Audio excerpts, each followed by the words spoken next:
The fluorescent lights of the ICU were harsh, unforgiving, and they seemed to reflect the panic surging through me. I could barely keep my vision steady as I clutched the hospital bed railing, trying to ignore the blood that soaked my sleeve and the dizziness that threatened to knock me off my feet. The machines around me beeped in a rhythm I couldn't comprehend, yet each sound felt like an accusation, a reminder of how fragile everything had become. I could feel my pulse hammering not just from the blood loss but from the tension that had been building for weeks, tension that now reached a breaking point.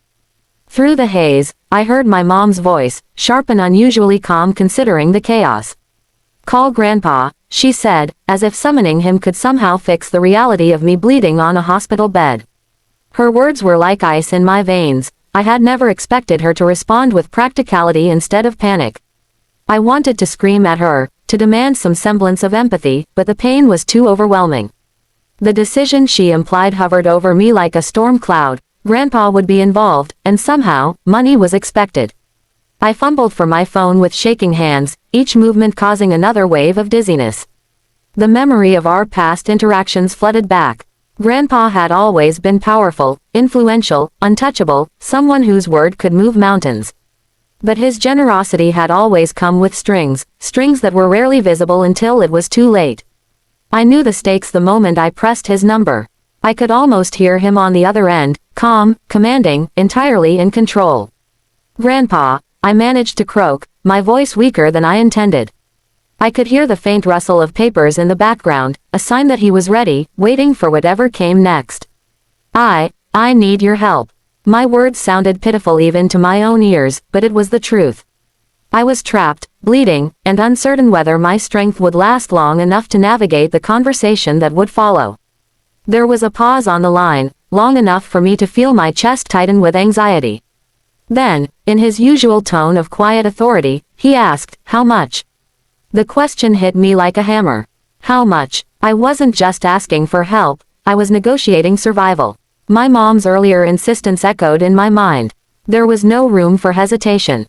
The answer came before my conscious mind could even protest: $500,000.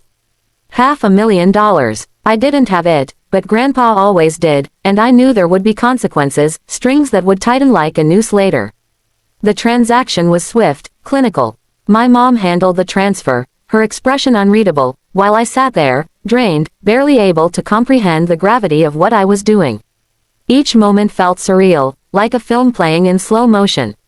Blood still pressed against my clothes, the hospital machines still beeped around me, and yet the reality of money, power, and family obligations swirled in a dizzying blur. The ICU room, the doctors, my pain, they all became secondary to the invisible negotiation happening just beyond the sterile walls. Once the call ended and the money was transferred, I felt an odd mix of relief and dread. The immediate danger had been addressed, and yet I couldn't shake the feeling that this was only the beginning.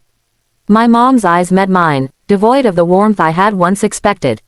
There was gratitude. No, there was calculation, expectation, a silent message that my act of giving wasn't the end, it was a repayment, a sacrifice demanded by circumstance and family hierarchy. Even in that haze, a spark of defiance flickered inside me. I realized that while I had acted in desperation, the situation had also revealed the truth of our family dynamics. Grandpa's influence was undeniable, my mom's priorities were clear, and I was left with the bitter understanding that love, in this household, was transactional. Yet something in me refused to remain entirely compliant. I knew that paying $500,000 wasn't just a surrender, it was a statement. It was an acknowledgement of the reality I was living in, but it also planted the seed of what I could do next, of how I could reclaim control once I regained strength. As the hours dragged on and the nurses attended to my wounds, I allowed myself a fleeting moment of clarity. I could survive this, not just physically but strategically. The money, the call to Grandpa, the tense stares of my mom, they had all been part of a system I didn't fully control. And while I had acted according to their expectations, I was already thinking about the steps I would take once I could stand on my own feet. The room settled into an eerie quiet. Machines hummed steadily, and my own breathing began to normalize. The bleeding had slowed, thanks to the doctors, and the immediate danger passed. But the events of that day had etched themselves into my mind, a reminder that survival often required sacrifices that tested more than just the body, they tested loyalty, courage, and the willingness to confront the complexities of family power. I knew, deep down, that giving $500,000 had been necessary, but it was only a prelude to the real choices I would soon have to make. In that moment, lying in the stark ICU room, I understood something crucial: the next move would define everything. And I was determined that it would not be dictated by fear, pain, or obligation, but by my own resolve. The moment the transfer of $500,000 was confirmed, a strange calm settled over me, but it was deceptive. Relief mingled with a sharp, simmering anger that I hadn't expected. The immediate danger was gone. I had survived the ICU, the blood loss, the fear, but the realization hit me like a thunderclap. Handing over $500,000 had given them temporary satisfaction, but it had not solved the deeper problem. If anything, it had revealed the true stakes in my family, and I could no longer ignore the power dynamics that had controlled my life for too long. As soon as the doctors allowed me to sit up, I began thinking. Every conversation, every decision up to that moment suddenly made sense. The manipulations, the subtle pressures, the cold calculations, it all connected. My mom had never been motivated purely by concern for my health. She had wanted leverage, and Grandpa's involvement had been the perfect tool. But the more I reflected, the more I realized that I had a chance, an opening, to reclaim control in a way that no one had anticipated. The bleeding, the ICU, the money, they had all been catalysts. I started with careful observation, listening and watching the interactions of everyone around me. My mom's face remained composed, but I could sense the tension beneath it. She expected compliance, expected gratitude, expected fear. Grandpa, ever the calculating force, assumed his influence was unshakable. He had transferred the money without hesitation, confident that the transaction would secure loyalty. But what they didn't realize was that I was no longer the frightened person lying on the hospital bed. I had survived, and survival had sharpened my mind, my instincts, and my resolve. The first step was strategy. I knew that simply resisting wouldn't be enough. I had to create a plan that would dismantle their expectations without putting myself at further risk. I began documenting everything: conversations, transactions, and actions that showed exactly how manipulative and controlling they had been. I gathered evidence discreetly, making sure nothing could be traced back to me until the moment it would have the maximum impact. Each note, each record, strengthened my sense of purpose. The $500,000 had been a necessary evil, but now it became a tool, a symbol of the leverage I could wield in return. When the opportunity arose, I acted decisively. I confronted my mom first, presenting the facts in a way that left no room for denial. Her eyes widened as I detailed the timeline of manipulation and the financial implications. She had always assumed I would comply indefinitely, that fear and loyalty would override logic. But I could see in that instant that she recognized a shift in power. The confidence she had relied upon was gone, replaced by the realization that I had regained control. Grandpa's reaction was more subtle but no less telling. He attempted to assert authority, to remind me of the influence he still held. Yet I had already anticipated his moves. I had prepared counter-arguments, alternative strategies, and legal support if necessary. His calm demeanor faltered just enough for me to see the cracks in the foundation of his control.